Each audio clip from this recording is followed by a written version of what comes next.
نحمده ونستعينه ونستغفره ونؤمن به ونتوكل عليه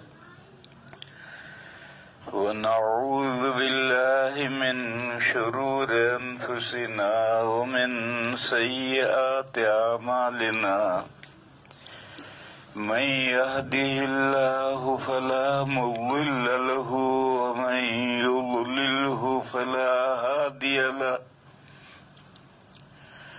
وأشهد أن لا إله إلا الله وحده لا شريك له وأشهد أن سيدنا ومولانا وحبيبنا وشفيعنا محمدا عبده ورسوله أرسله إلى الناس كافة بشيرا ونذيرا وداعيا إلى الله بإذنه وسراجا منيرا صلى الله تعالى عليه وعلى آله وصحبه وبارك وسلم تسليما كثيرا كثيرا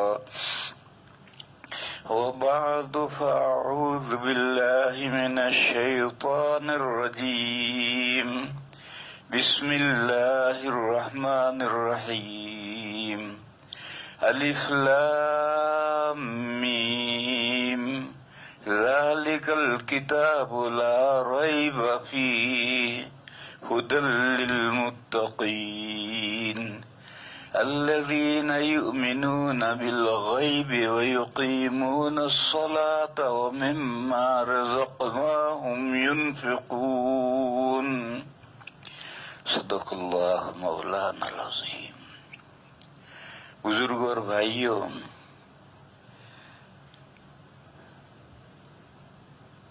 ایمان کے لواحق میں سے نماز اور روزے کا ذکر، نماز اور زکوٰۃ کا ذکر کیا جا رہا۔ عبادات بدنیہ دو ہیں، نماز اور روزہ، یہ دونوں بدن کی عبادت ہیں۔ ان دونوں عبادتوں میں مقصود اتعاب نفس ہے، اپنے آپ کو تھکانا ہے، روزے میں بھی اور نماز میں بھی۔ اور زکوٰۃ یہ مالی عبادت ہے، اس میں جس پر زکوٰۃ واجب ہے اس کے حکم سے، اس کے اجازت سے کوئی دوسرا زکوٰۃ ادا کر دے تو بھی جائز ہے۔ بیوی کے زیورات ہیں، بیوی نے میاں سے کہا کہ آپ میرے زیورات کی زکوٰۃ دے دیں، اور میاں نے زکوٰۃ دے دی تو زکوٰۃ ادا ہو گئی، کیونکہ یہ عبادت مالی ہے اور اس میں مقصود ہے غریب تک تعاون پہنچنا۔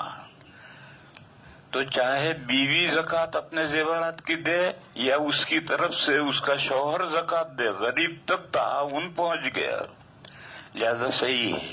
لیکن اس میں صراحتاً، دلالتاً، عرفاً بیوی کی اجازت ضروری ہے، اس کی اجازت سے شوہر زکوٰۃ ادا کرے گا تو زکوٰۃ ادا ہوگی، بغیر اس کے علم و اطلاع کے اگر وہ زکوٰۃ دے گا تو زکوٰۃ ادا نہیں ہوگی۔ کم سے کم اتنا تو بیوی کا اس میں حصہ ہونا ہی چاہیے کہ وہ میاں کو حکم دے، یا میاں کہے کہ میں آپ کے زیورات کی زکوٰۃ دے رہا ہوں، اور بیوی سن کر خاموش رہے، اس کے علم میں آ گیا تو بس کافی ہے۔ یا ہر سال شوہر بیوی کے زیورات کی زکوٰۃ دیتا ہے تو یہ اس کا عرف ہے، اس کے گھر کا عرف ہے، تو اس عرف کے مطابق۔ اور اگر بالکل علم و اطلاع نہیں ہے اور ایک کی زکوٰۃ یا صدقہ فطر دوسرا ادا کرے گا تو ادا نہیں ہوگا، علم و اطلاع ضروری ہے۔ بہرحال میں کہہ رہا تھا کہ زکوٰۃ چونکہ عبادت مالی ہے اور اس میں مقصود غریب تک ہیلپ و تعاون پہنچنا ضروری ہے، چاہے صاحب مال ادا کرے چاہے کوئی دوسرا اس کے حکم سے ادا کرے، ہر صورت میں زکوٰۃ و صدقہ فطر ادا ہو جاتا۔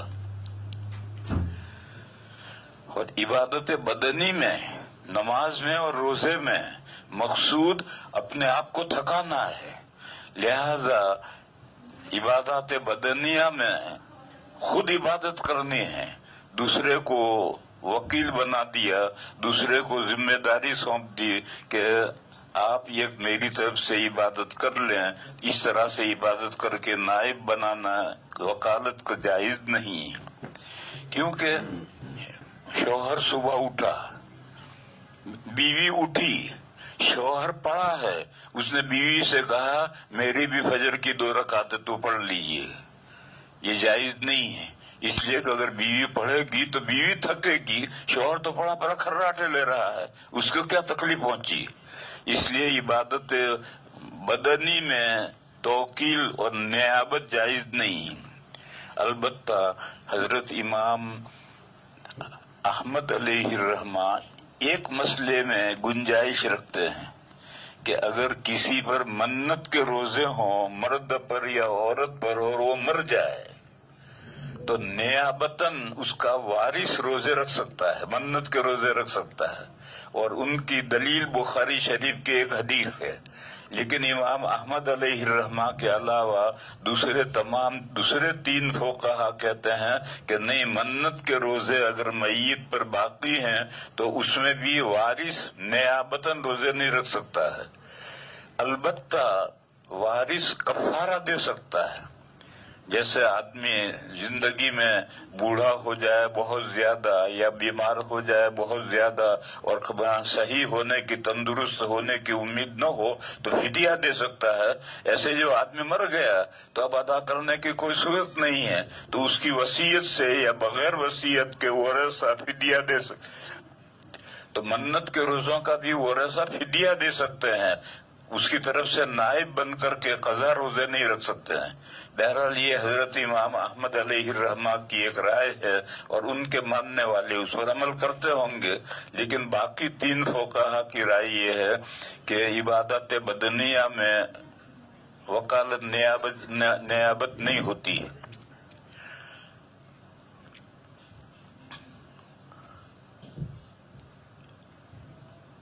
اس کے بعد یہ سمجھنا چاہیے کہ زکوٰۃ کے لیے اور صدقہ فطر کے لیے ہر شخص پر زکوٰۃ نہیں ہے، ہر شخص پر صدقہ فطر نہیں ہے، بلکہ جو نصاب کا مالک ہے اس پر صدقہ فطر ہے۔